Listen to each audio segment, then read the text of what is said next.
la clase vamos a ver dislipidemia y obesidad. Ya recuerden que la próxima semana terminamos con endocrino, porque las dos clases van a ser de diabetes. Idealmente la primera es la introducción y después vamos a ver una presentación aguda y ya la segunda crónica.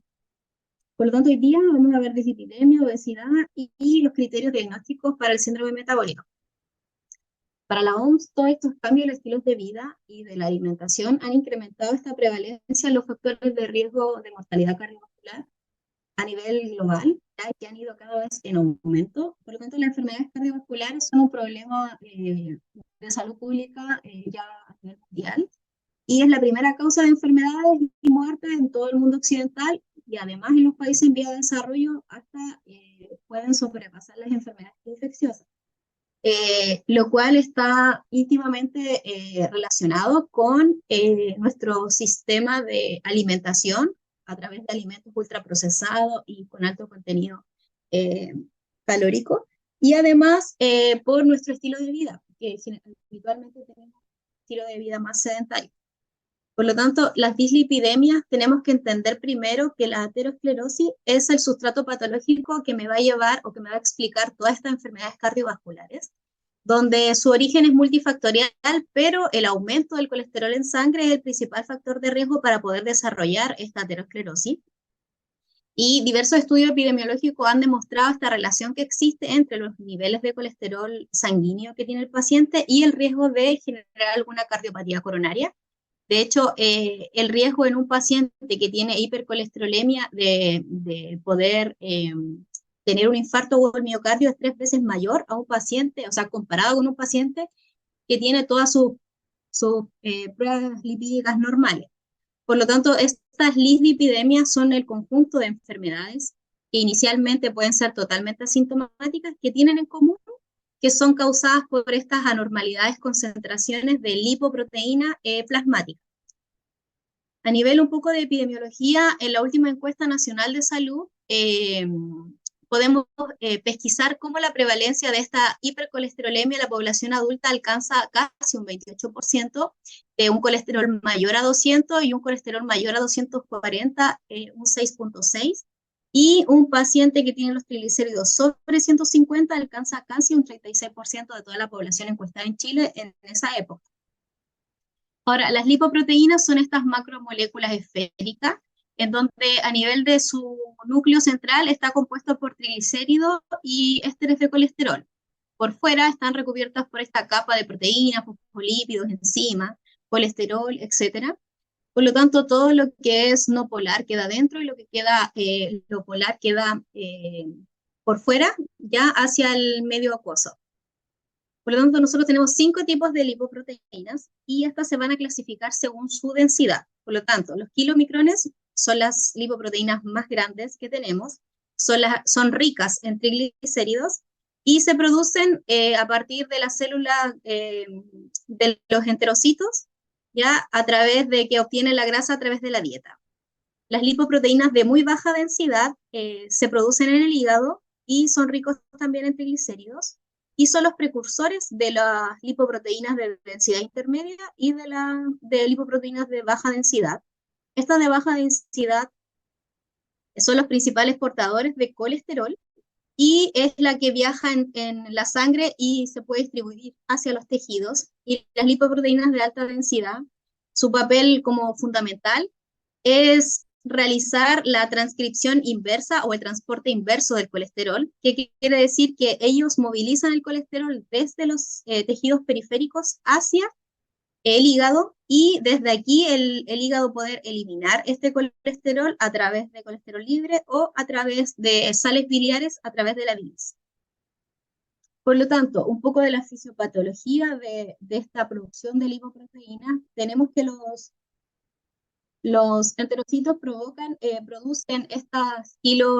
los kilomicrones a través de la grasa que obtenemos de la dieta y viajan a través de la linfa, al pasar por el conducto torácico, pasan al plasma, a la sangre, y al llegar al adipocito o a la célula muscular, se encuentran con esta lipoproteína lipasa, donde ella degrada o digiere este kilomicrón y saca los ácidos grasos y el glicerol y queda un kilomicrón remanente, el cual puede ir al hígado y por endocitosis eh, puede hacer dos cosas. Uno, acá dentro del hígado se vuelve a sacar algún triglicérido o algún colesterol que haya quedado remanente y se comienza a degradar, a metabolizar a través de ácidos biliares y eso a través de la bilis se puede eliminar. O lo que puede hacer es que comienza un proceso como de reesterificación en donde comienzan a juntarse todas estas sustancias y finalmente puede salir nuevamente del hígado como VLDL. Al salir al plasma, se vuelve a encontrar con una segunda lipoproteína lipasa que vuelve a sacar los triglicéridos del glicerol y se transforma en IDL, el cual, en IDL o LDL, recuerden que esta es la lipoproteína intermedia. Al salir nuevamente del plasma, puede encontrarse con estos receptores que están en la superficie del hepatocito y volver a entrar al hígado y hacer los dos procesos que ya les había dicho, o cuando hay poquitos receptores a nivel de los hepatocitos, de la superficie de los hepatocitos, lo que hace es vuelve al plasma y se va acumulando en los otros tejidos, que es lo que pasa en la dislipidemia. Los pacientes tienen insuficientes receptores para la cantidad de lipoproteínas que tienen circulante, por lo tanto estas lipoproteínas se van acumulando en otros tejidos. Por lo tanto, en Chile nosotros tenemos un tamizaje de dislipidemia que es para todo adulto mayor de 20 años, en donde se le toma un colesterol total y un colesterol HDL, no necesariamente en ayuna, y se calcula el colesterol no HDL, que se resta el colesterol total con el HDL y se obtiene el que no es HDL, y dependiendo del valor, si es menor a 160, se educa al paciente frente a estilos de vida y se hace un control en 5 años, más el cálculo del riesgo cardiovascular, pero si es mayor a 160 miligramos por decilitro, se toma un perfil lipídico en ayuna. Si este sale normal, se hace lo mismo, se educa y se controla en 5 años, pero si sale alterado, se confirma el diagnóstico de dislipidemia y se caracteriza según el fenotipo del trastorno que tenga el paciente, que eso lo vamos a ver más. Ahora, ¿qué pasa con las personas menores de 20 años? No se hace un tamizaje, solamente se hace un tamizaje selectivo en quienes, en pacientes que tengan antecedentes familiares de primer grado con dislipidemia primaria, ya sea hermanos o padres, o familiares, hermanos, padres o abuelos, que tengan enfermedad cardiovascular prematura, como cual enfermedad coronaria, enfermedad cerebrovascular o arteria periférica en hombres menores de 55 años y en mujeres menores de 60 años. Y debo iniciar la pesquisa entre los 2 y los 8 años de edad. Frente a esto, que cumpla con estos criterios, y si el perfil lipídico es normal, hago la pesquisa o el perfil lipídico a 3 años. Por lo tanto, esto se llama también un tamizaje en cascada, porque si yo pesquiso un paciente que tiene una de estas cosas, por ejemplo, un padre, idealmente debiera pesquisar al abuelo, debiera pesquisar a los hermanos, debiera pesquisar a los hijos y así hacia los nietos hacia abajo, porque estoy sospechando de una dislipidemia que tiene alto componente hereditario. Por lo tanto, la clasificación clínica fenotípica de la dislipidemia se puede clasificar en 4. Hipercolesterolemia, que es el aumento solamente del colesterol LDL, y esto también se va a definir según la meta del riesgo cardiovascular individual que va a tener el paciente, que lo vamos a ver más rato. Puede ser una hipertrigliceridemia, que es solamente la elevación de los triglicéridos sobre 150. Los de colesterol LDL se mantienen normal. Un colesterol HDL bajo aislado, ya idealmente el corte es menor a 40 en hombres, menor a 50 en mujeres, pero todos los demás están normales. O una hiperlipidemia mixta, que aquí hay aumento tanto de los niveles de colesterol LDL como los niveles de triglicéridos. Y también tenemos una clasificación etiopatogénica, en donde tenemos las causas primarias o genéticas, que aquí sí o sí hay enfermedades derivadas de mutaciones puntuales o polimorfismos que existan en algunos genes involucrados para el proceso de metabolismo de las lipoproteínas. Las causas secundarias, que aquí son distintas enfermedades, fármaco, el ambiente, que me puede generar estos trastornos del metabolismo de las lipoproteínas, o las clasificaciones mixtas, en donde hay combinación de ambas, donde es lo más frecuente de encontrar, en donde esto es algo ya multifactorial, combina tanto como predisposiciones poligenéticas más causas secundarias y también relacionadas con los factores ambientales. Por lo tanto, lo más frecuente que nosotros vayamos a encontrar es una dislipidemia mixta. Como les había dicho inicialmente, los pacientes pueden ser totalmente asintomáticos, pero si les llegasen a tener clínica, puede ser esta, ya que se pueden presentar pacientes obesos o con enfermedad crónica temprana. También pueden tener estos chantelasmas, que es la acumulación de los depósitos de colesterol en los párpados, el arco corneal, sobre todo en menores de 45 años, asociado a esta hipercolesterolemia.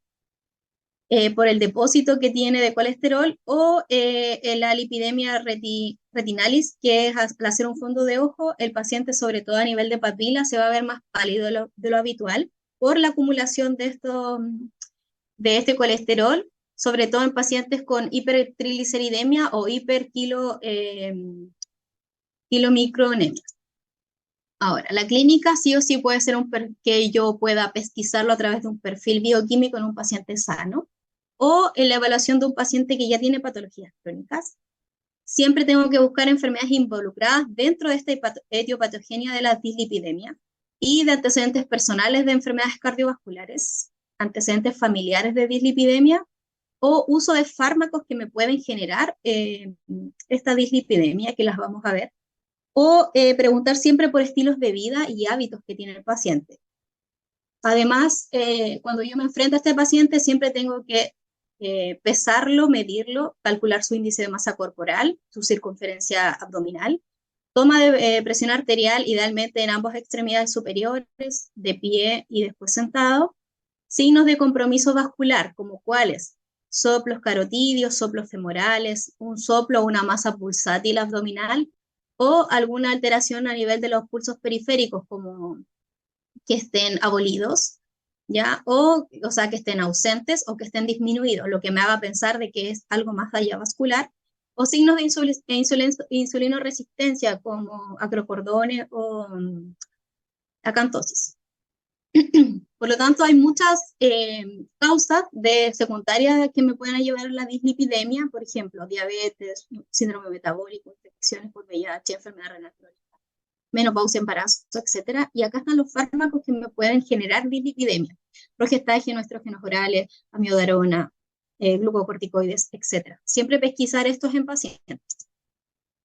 Después de hacer todo esto, yo tengo que calcular el riesgo cardiovascular de todos mis pacientes. Por lo tanto, si el paciente tiene antecedentes de enfermedad cerebrovascular aterosclerótica, diabetes mellitus tipo 2, enfermedad renal crónica, etapa 3B a 5 o albuminuria moderada severa, hipertensión refractaria a tratamiento, o que mi colesterol LDL esté mayor a 190, lo categorizo como un riesgo cardiovascular alto.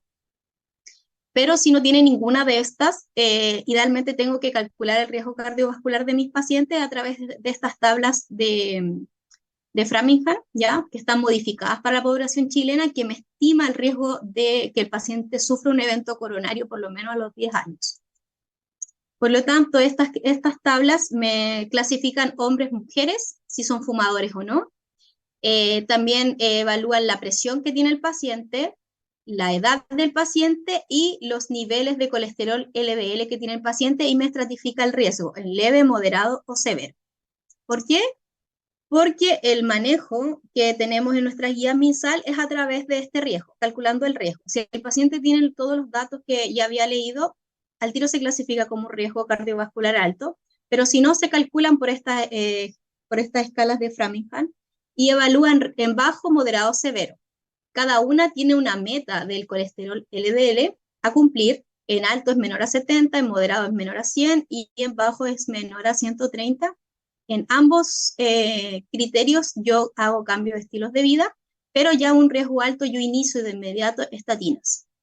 Sin embargo, en bajo y en moderado, yo controlo a 6 meses en bajo y en moderado a 3 meses, y luego hago una nueva toma de examen de muestra sanguínea y evalúo. ¿Cumplí meta? Si cumplí meta, hago el control en 6 meses o anual.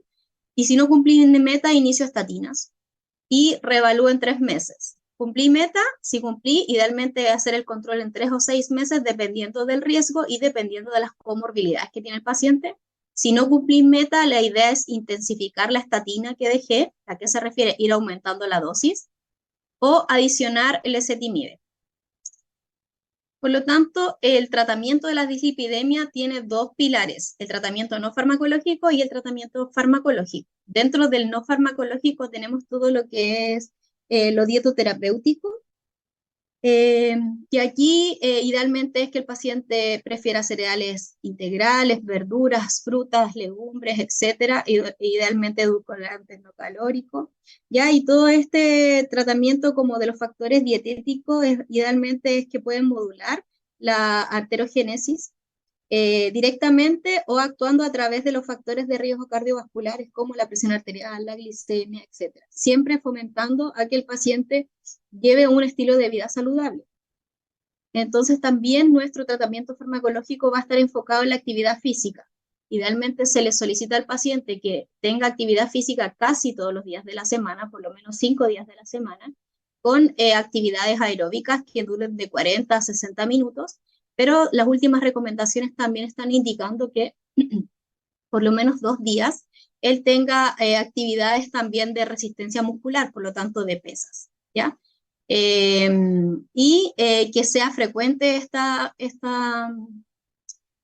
práctica. Ahora, en los consultorios igual se contrata a un profesor de educación física y se les hace clase a todos los pacientes para que ellos puedan tener estas pausas que sean más saludables. En cuanto al alcohol, hay pocos estudios.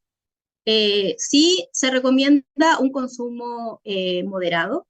Si el paciente no tiene problemas de alcoholismo, claramente, no interfiere mucho con la dislipidemia propiamente tal. Sí se recomienda un consumo menor a 20 gramos al día en un hombre y menor a 10 en una mujer, pero si el paciente tiene aumento de los triglicéridos mayor a 500, ahí sí se recomienda que cese su hábito alcohólico o el consumo de alcohol, porque aumenta aún más el riesgo de poder generar una pancreatitis aguda, ya adicionado al alcohol, más ya esta hipertrigliceridemia mayor a 500. En cuanto al tabaco, sí hay hartos estudios que dicen que todo paciente que tiene dislipidemia idealmente debiera dejar de fumar, porque el tabaco sabemos que aumenta el riesgo cardiovascular de los pacientes. Sumado a la dislipidemia, me puede dar un riesgo cardiovascular un poquito más alto que tal vez el que no estaría fumando. Y en cuanto al tratamiento farmacológico, tenemos estos 4 medicamentos, las estatinas, el ezetimibe, las resinas y los inhibidores de esta enzima que es la PCSK4, o sea, K9. Las estatinas son el medicamento de primera línea, son los inhibidores competitivos de la 3-hidroxi-3-metilglutaril-CoA reductasa, disminuye el LDL plasmático, los triglicéridos y la síntesis de la LDL, y sus beneficios están muy demostrados en muchos estudios.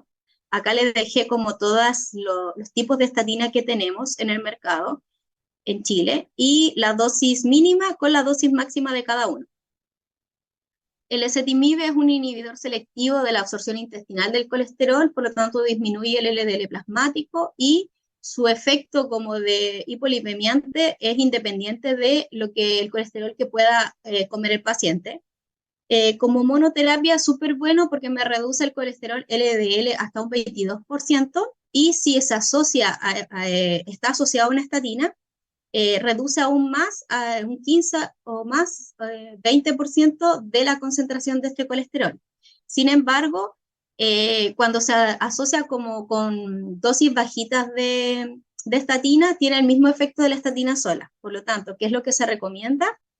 Le doy una estatina al paciente, no cumplí meta terapéutica, empiezo a aumentar, a titular las dosis de estatina hasta llegar a dosis máxima. Cuando llego a dosis máxima y aún así no he logrado meta, recién ahí puedo adicionar el ezetimibe. Las resinas que hacen se unen a estos ácidos grasos, a estos ácidos biliares en el intestino, por lo tanto forman un complejo que es insoluble, no se absorbe, y de esta forma puedo tener pérdida de esos ácidos grasos, además aumenta la pérdida de los ácidos grasos por estas deposiciones y disminuye el colesterol intrahepático por la síntesis, ya que hay una mayor cantidad de ácidos biliares, me va a aumentar los receptores de LDL en la superficie de los hepatocitos y de esta forma van a disminuir a nivel plasmático. pero en Chile ya no se recomiendan, casi no se utilizan. En Chile lo que más se usa son las estatinas. Y estos inhibidores de la enzima PCSK9 son unas proteasas que participan de este metabolismo de los receptores del LDL. Recordemos que estos receptores están ahí en la superficie de los hepatocitos y son la principal captación que tenemos de LDL desde la circulación. Por lo tanto, la superficie celular, esta enzima se une al receptor de LDL e induce esta degradación lisosomal. Por lo tanto, al disminuir el número de receptores que hay a nivel de la superficie, se disminuye la captación de LDL del plasma y aumenta las concentraciones plasmáticas de este colesterol libre para poder después eliminarlo. Es, eh, hasta el momento es el fármaco más efectivo para poder llegar a niveles más óptimos de los pacientes con dislipidemia. Es lo más estudiado, es como el boom que existe ahora, pero todavía no llega a Chile. Y el tratamiento para el paciente que tiene hipertrigliceridemia, ya recordemos que el objetivo siempre de las dislipidemias es mejorar el colesterol del paciente, pero cuando los triglicéridos están más de 500, idealmente acá nuestro objetivo cambia y sería disminuir estos triglicéridos porque un triglicéridos mayores a 500 me aumenta mucho el riesgo de generar una pancreatitis aguda. Sin embargo, si el paciente tiene dislipidemia, pero tiene una hipercolesterolemia, pero además tiene una hipertrigliceridemia, pero que no alcanza niveles mayores a 500, el tratamiento de primera línea sigue siendo la estatina. Pero cuando el paciente ya tiene estos triglicéridos mayores a 500, idealmente yo podría dejar los fibratos, el ácido nicotínico o los ácidos grasos omega 3. Por lo tanto, ¿qué son los fibratos? Son agonistas del receptor que está relacionado con la proliferación de perisosomal alfa.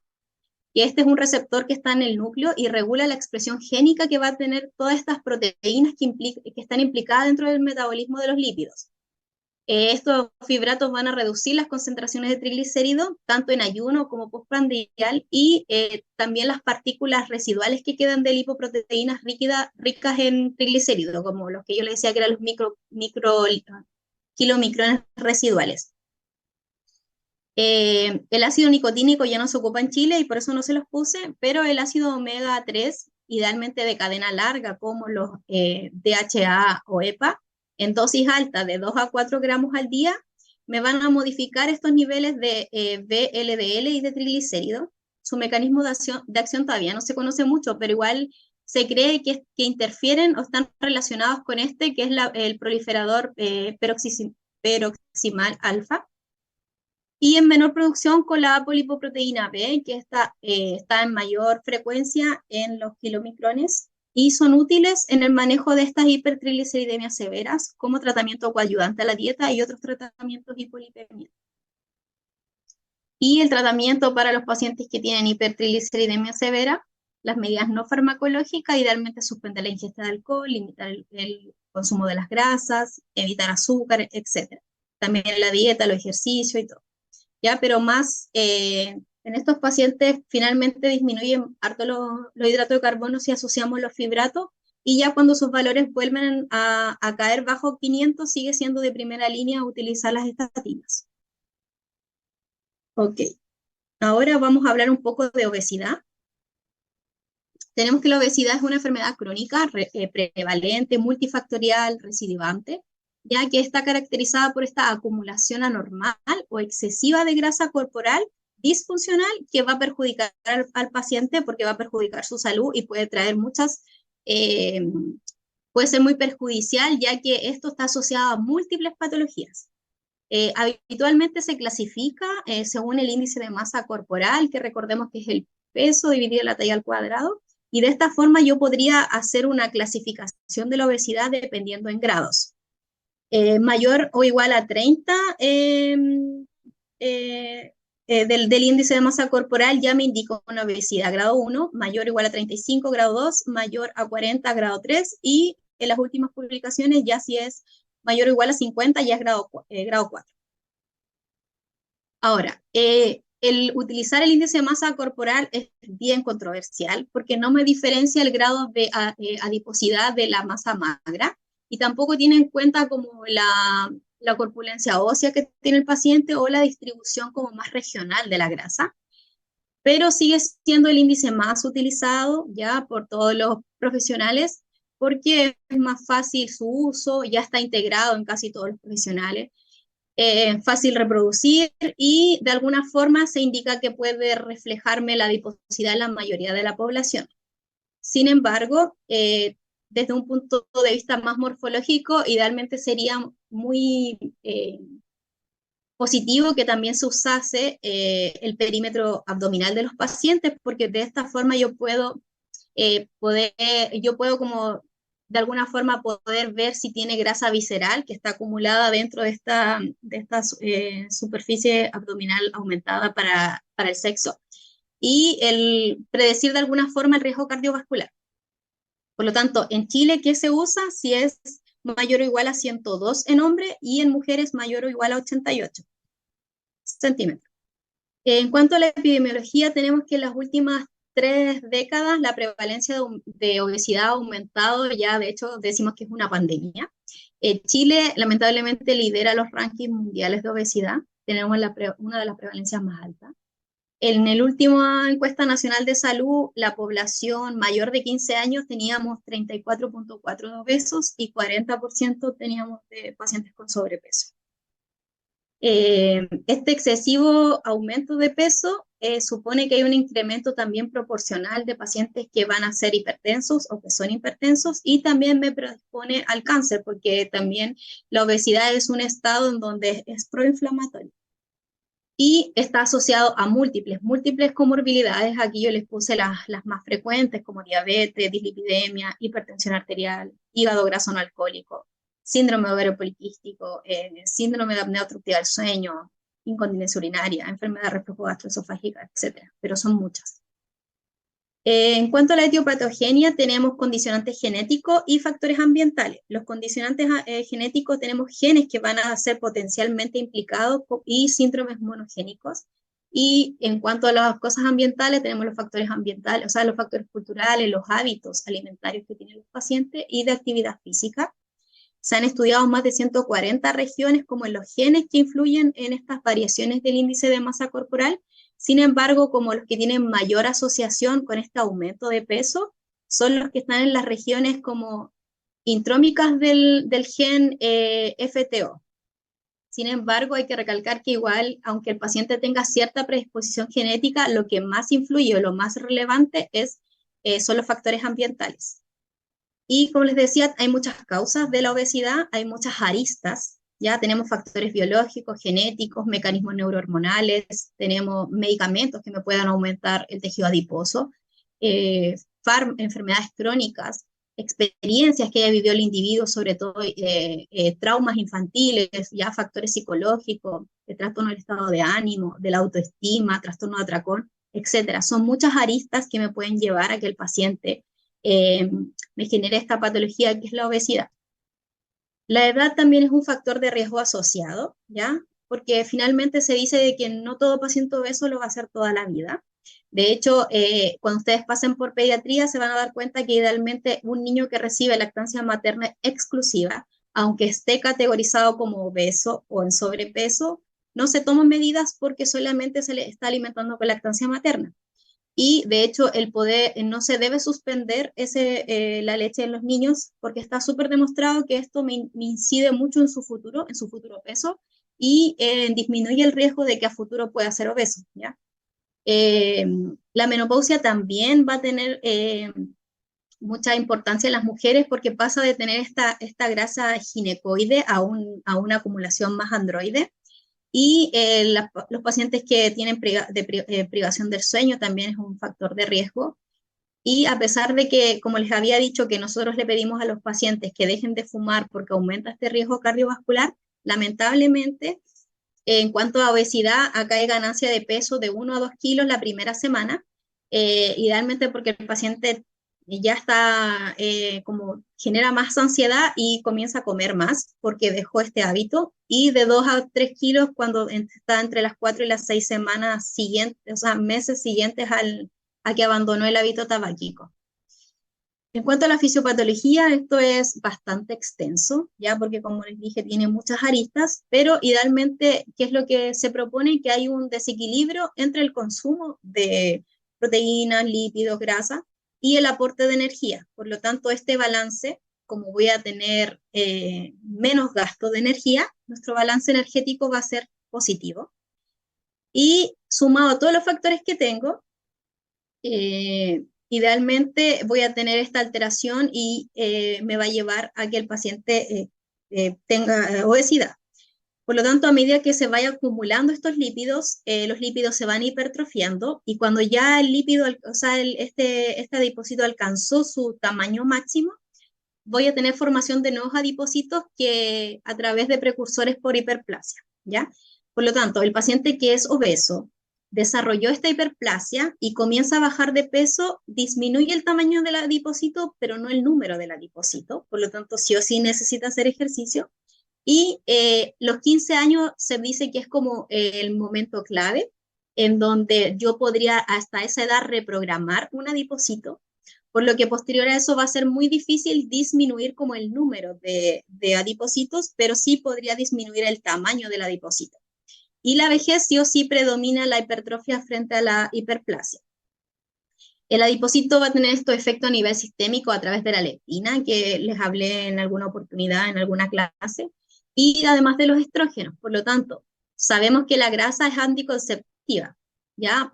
Recuerden que les dije en la clase anterior de que todos los precursores de estas hormonas que estaban en las glándulas suprarrenales era el colesterol y una de ellas son los andrógenos. Por lo tanto, los pacientes que tienen mucha grasa, que tienen síndrome de ovario poliquístico, que son obesas y tienen deseo futuro de embarazo, tenemos que pedirle que baje de peso porque si no, la grasa sigue siendo anticonceptiva para ellos.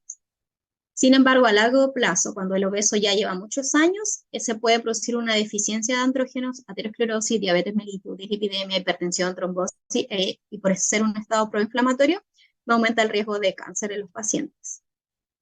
Ahora, también la grasa se puede acumular en el hígado, todo estos colesterol que estábamos hablando de las lipoproteínas, y esto me favorece el hígado graso no alcohólico o cirrosis no alcohólica, y el aumento de peso también me genera que en zonas de carga el paciente empiece con estos dolores articulares. Además, generan estos síndromes de apnea obstructiva del sueño, con microdespertares, hipoventilación, con hipoxia cerebral y aumento de la actividad simpática que me va a estar asociado con esta hipertensión y el riesgo cardiovascular aumentado.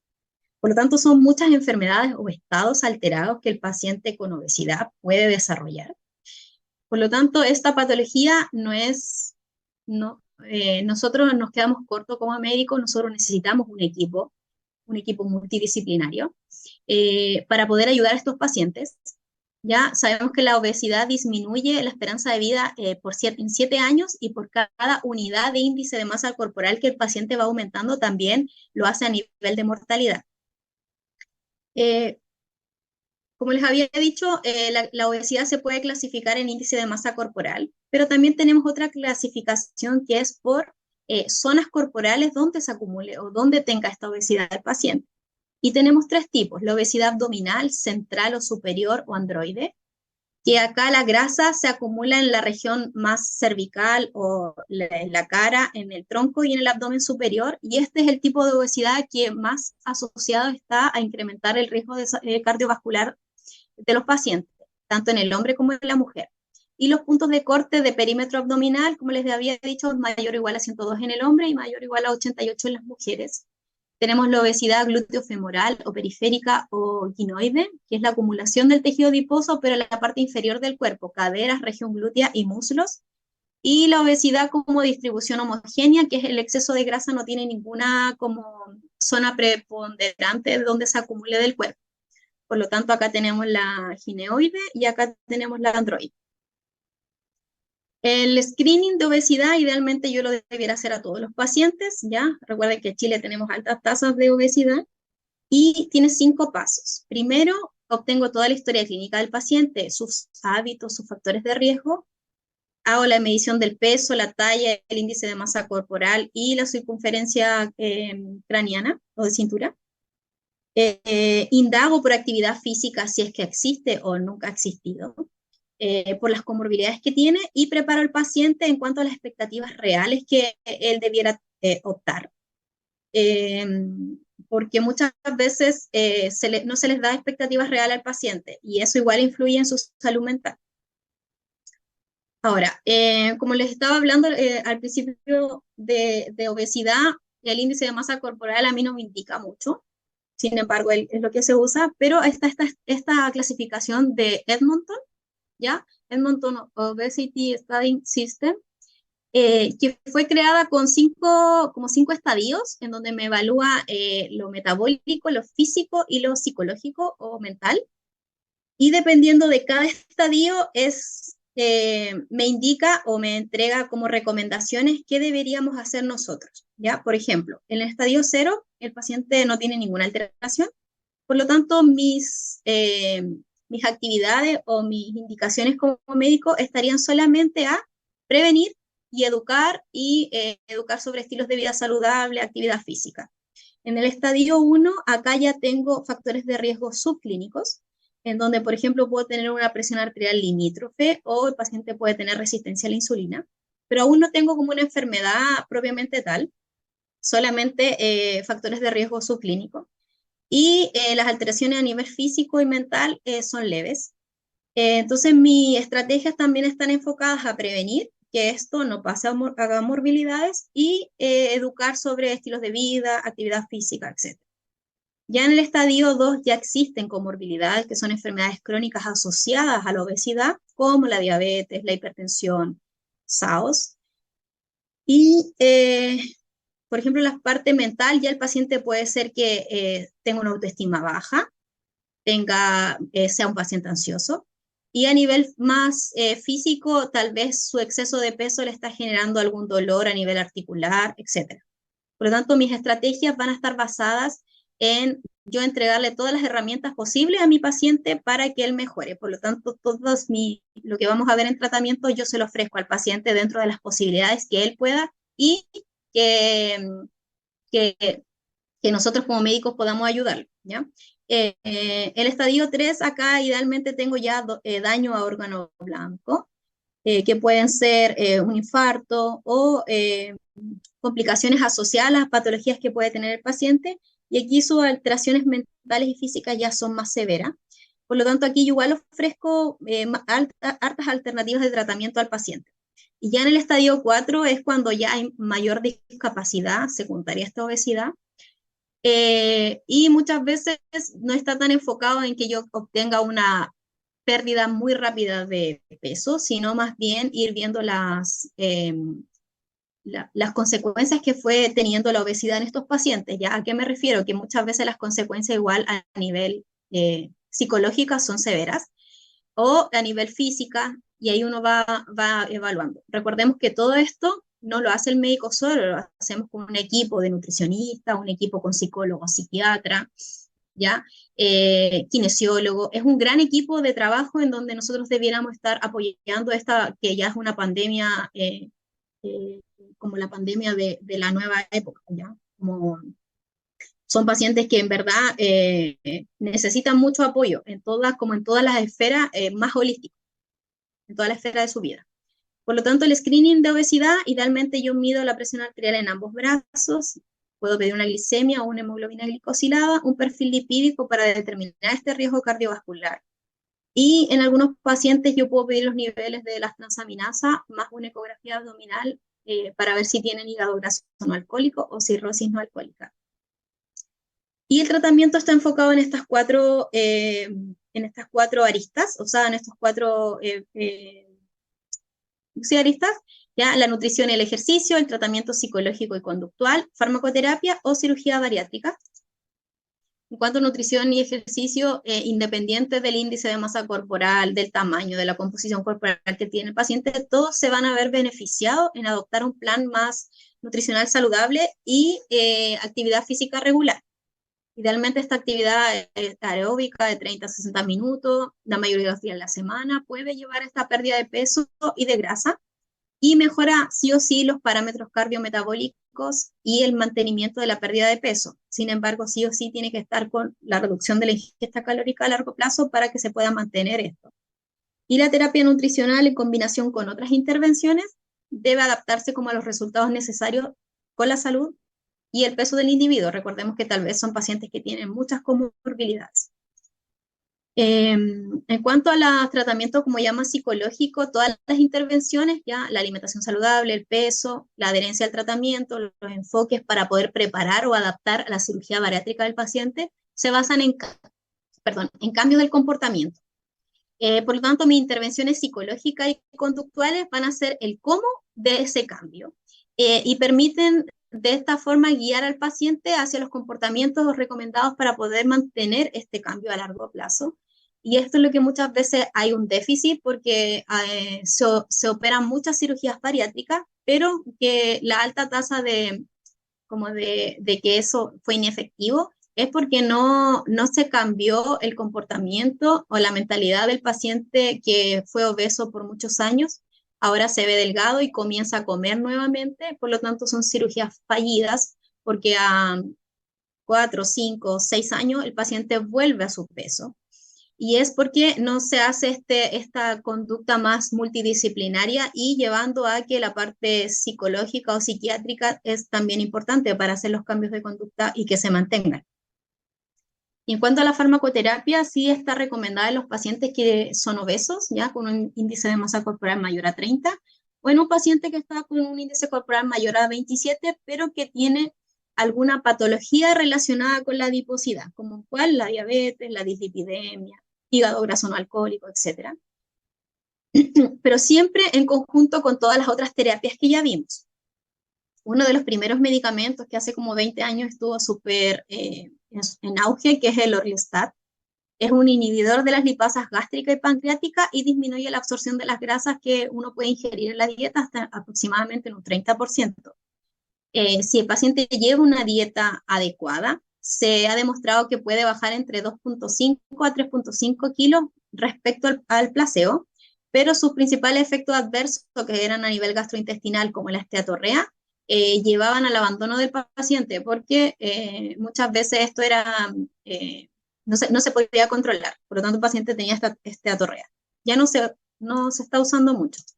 Lo que se está usando más ahora es la liraglutida, que son estos agonistas del receptor del GLP-1, que inicialmente nacieron para el tratamiento de los pacientes con diabetes mellitus, pero también han demostrado la utilidad en pacientes que no tienen diabetes en la pérdida de peso. El paciente puede tener una pérdida de 4 o 6 kilos más que en placebo. De hecho, hay pacientes que tienen mucha más pérdida de kilos. Y el principal efecto secundario es la intolerancia digestiva, náusea y vómito, pero está totalmente contraindicado en pacientes que tienen antecedentes, sospecha clínica o confirmación de pancreatitis. Este medicamento es inyectable, es subcutáneo, y es lo que se está usando como estos últimos 10 años en las personas que quieren bajar de peso. También tenemos la naltrexona asociada al bupropión, que es esta combinación de dos fármacos que actúan a nivel del sistema nervioso central y tienen este efecto de anorexígeno. Tiene reducciones de peso entre el 6 al 8% del peso corporal, pero tiene efectos también como náusea, insomnio, pero está contraindicado en pacientes que tienen hipertensión porque aumenta la presión arterial. Hay otros fármacos que son la fentermina, ¿ya? Que no estaba en ninguna de las guías, pero yo igual les cuento que existe. Eh, son como derivados un poco de las anfetaminas, entonces que provoca inhibición del apetito. También se usa harto en los pacientes. Idealmente se deberían usar mínimo 3 meses, máximo 6 meses, y que me lleva también a una reducción considerable del peso de las pacientes. Pero muchas veces no se recomienda por los efectos que puede tener derivados de la anfetamina. Entonces el paciente su metabolismo está aumentado, tiene taquicardia, palpitaciones, puede aumentar la presión arterial, etc. ¿Ya? Sin embargo, claro, no se los puse porque en ninguna de las cosas que busqué, las guías, nada estaban, pero sí existen. Y el último pilar es la cirugía bariátrica. Está recomendada en pacientes con índice de masa corporal mayor a 40 o mayor a 35, pero que al menos tengan una enfermedad que está asociada a esta adiposidad, como la dislipidemia, la hipertensión, la estenosis hepática, la esteatopatitis no alcohólica, etc. O en pacientes diabéticos tipo 2 mal controlada, con una obesidad por lo menos tipo 1, pero que ya hubo un fracaso del tratamiento farmacológico. Y la decisión de este tipo de cirugía bariátrica sí o sí se tiene que tomar como en colaboración con todo el equipo multidisciplinario porque no está exenta de ¿cómo se llama?, de riesgos, ¿ya? Y dependiendo de la cirugía que se haga, de la calidad de vida que va a tener el paciente, y debiéramos siempre considerar las expectativas que tiene el paciente frente a esto, los beneficios y los riesgos que se van a esperar de esta cirugía. Y lo último, muy poquito, del síndrome metabólico, es la asociación de varios factores de riesgo cardiovascular, donde está incluida la obesidad abdominal, la dislipidemia, la hipertensión y las alteraciones en la glucosa, y que pueden coexistir al mismo tiempo en el paciente, siendo los mecanismos subyacentes esta adiposidad abdominal y la resistencia a la insulina. Y hay muchas definiciones de síndrome metabólico, pero las que más se usan son las de las AP3, ya que es de la National Cholesterol Education Programa del Adulto del Tratamiento Panel 3 o de la Federación Internacional de la Diabetes. Por lo tanto, el síndrome metabólico para ATP3 tiene que cumplir 3 criterios de esto. ¿Cuál? Obesidad central, una circunferencia abdominal mayor a 100 de los hombres, mayor a 88 en las mujeres, los triglicéridos mayor a o igual a 150, los LDL menor a 40 en hombres, menor a 50 en mujeres, hipertensión que está definida por ellos como una presión sistólica mayor a 130 o diastólica mayor a 85, cosa que no es así en Chile, ¿ya? Pero que ellos la manifiestan con esos valores, o que el paciente use antihipertensivos y una glicemia en ayunas mayor o igual a 100 miligramos por decilitro. Ahora, la Federación Internacional de Diabetes, ¿qué me establece? Sí o sí el paciente tiene que tener esta obesidad central o que tenga un índice de masa corporal mayor a 30 con 2 o más de los siguientes criterios, que son los mismos que tenía la TP3, pero que además que aquí en la glicemia le agrega que puede ser previamente diabético.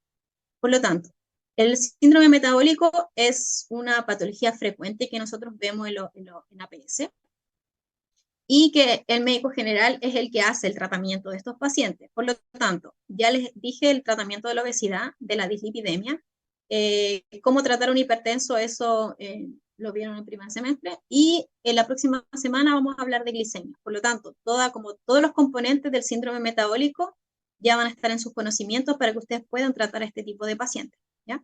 Y siempre considerando los riesgos cardiovasculares que hablamos al principio. Eso es todo. No sé si hay dudas.